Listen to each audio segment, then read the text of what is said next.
We have here Dr. Ramasubramanian, Infectious Diseases Specialist at Apollo Hospitals and founder Capstone Clinic, who will be discussing with us the details of the WHO protocol on post-bite treatment for in the case of dog bites. Thank you for your time, Doctor. Now, rabies is something that we often worry about when we're bitten by a dog or any other animal, but it is very much a preventable disease, but that's assuming we get the right treatment for it. So if I were to get bitten by a dog or a cat or a rat or a bat, what should I be doing first and foremost? In general, mammals can transmit rabies. Non-mammalian species generally don't. And even among mammals, the bigger mammals are usually responsible for transmitting rabies. So if you're bit by a rodent, the chance of you getting rabies is very, very unlikely. Smaller animals don't. But if it is a cat or a dog, which are the two species associated largely with transmission of rabies, you have to be careful. Of course, even other mammals like cows, horses, they also can transmit, and of course bats. Okay. So if you get bitten by any one of these animals, the first thing you should do is not panic, because the normal tendency is something is bitten and you tend to panic and you lose sense at that time. So you need to be calm. You hold the area. If it is bleeding, press on it so that it stops bleeding. Wash it with the copious amounts of water and soap for 10-15 minutes. The longer you wash it, the better it will be. This has been shown to significantly decrease the transmission, even if it's a rabid animal which has bitten you. Next, you have to find out details about the bitten animal, or shall I say the animal which bites you. So is it a stray cat or a dog? Is it a pet animal? Has the animal been vaccinated? The normal nature of that species, is it a very ferocious dog? Has it bitten people before? Or it is generally docile but it is behaving abnormally? Has it been eating, drinking water, behaving normally in the previous few days? And has it bitten anybody else in the previous couple of days? Okay. So take all this history once you know this, because sometimes once you leave the place in panic, you will not be able to even identify if it's a street dog. Look at it carefully, see how it is in case you need to identify it, because it could be a dog in that neighborhood which frequents that place. So get as much details about the dog. If you can photograph it, take a photo, then you go to a doctor and ask for advice. Okay, so if I were to be bitten, I would not panic, wash the wound thoroughly for 10-15 minutes with a lot of soap, stop the bleeding by holding on to it, and then I would get as much information as possible about the animal, including ideally a photograph, so that if necessary, we can go back and identify the dog or the cat or the animal. Okay, and then I would go and seek medical help. Absolutely. Now, if I came to you and said, Doctor, I've been bitten by a dog this morning, how would you approach my treatment? See, a lot of people think that bitten means there should be bite marks, there should be, visible signs. Not necessarily. If you feel that you have been bitten, I think you should approach a doctor for evaluation of the wound. The World Health Organization has classified wounds into three categories. Category 1 is when there is no break in the skin continuity at all. The skin looks fine. There may be a slight scratch, but there is absolutely no break in skin. The category 2 wounds are those where there is a break in the skin. You can definitely see either a puncture mark or a scratch which is deeper, which is skin is broken, but there is no bleeding. And category 3 is when there is blood visible. So that again could be a puncture because of the teeth going in, or it could be a scratch. So the doctor generally will evaluate to see what kind of wound it is. And depending on 1, the nature of the wound, 2, the reason why the animal could have bitten you, which I think also you need to be very clear. We very often come across people who come and tell me I was bitten by a stray dog. And when you ask them, they will tell you I was drinking tea and there was a dog lying under the bench. When I woke up, I stepped on the tail and in reflex it bit me. So that is a natural response of an animal. That is not somewhere I would consider the animal to be rabid. So get the reasons. What is the reason or the possible reason why it could have bitten you? Sometimes when you're walking by, a mother who has had a recent litter feels threatened and comes and bites you. So these things you need to find out. And very importantly, has the animal bitten anybody, especially if it's a dog? Somebody may tell you, oh, this dog bit somebody in the morning also. So these are the things you need to gather. Okay. And depending on the reason for the bite, the nature of the bite, is it category 1, 2, or 3? And very importantly, two more things. One, have you had any vaccination in the past? Or the animal, if it is a pet dog, has it been vaccinated in the past? And when was it vaccinated?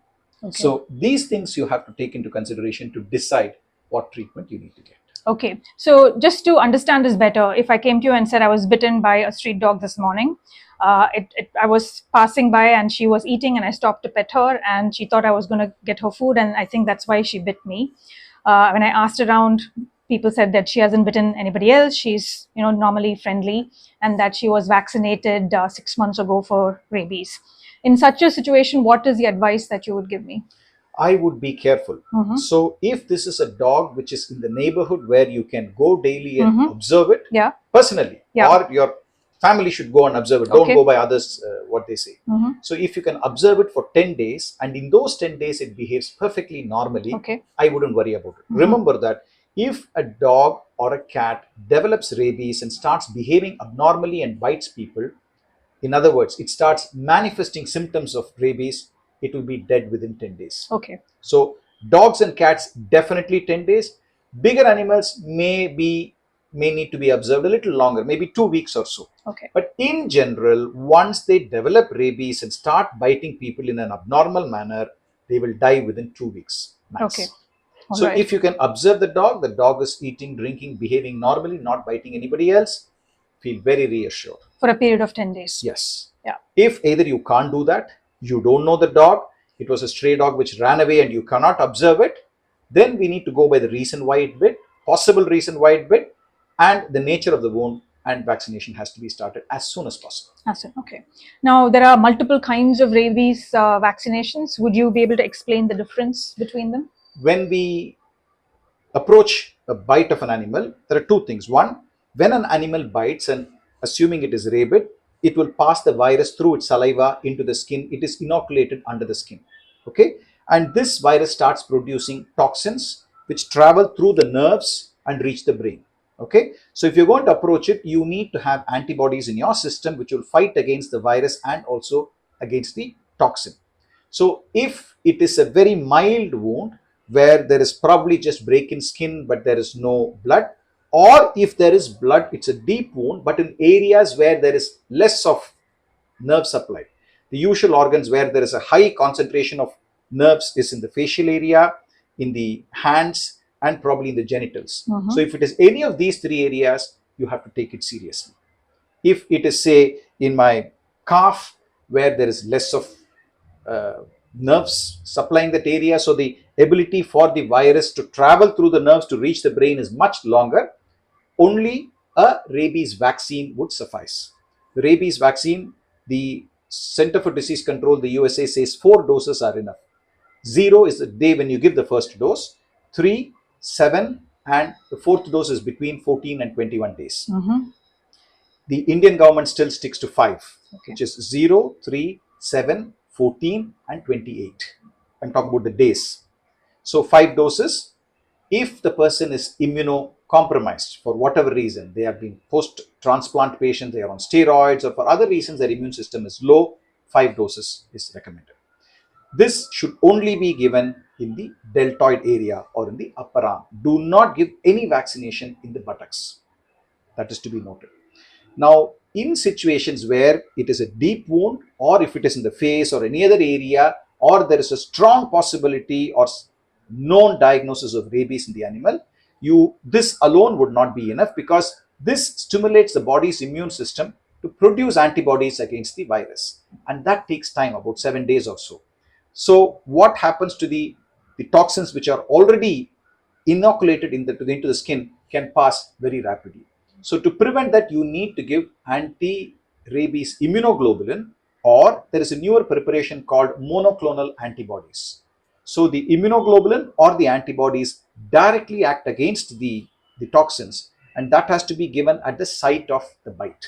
So give all the correct calculated dose of the immunoglobulin or the monoclonal antibodies at the site of the bite to neutralize the toxins there, and also start the vaccine at the same time, which has to be continued to complete the course. Okay. And are there particular hospitals that we should be going to for this, or would any doctor have access to these? In India, most government hospitals have a stock of anti-rabies vaccine. Mhm. The immunoglobulin or the monoclonal antibodies may be a problem in certain areas. If you're living in a city, most large hospitals have stock of both, and then you give it. The immunoglobulin, which is injected into the skin, earlier there were two types. One was the equine or the horse derived immunoglobulin and the human derived immunoglobulin.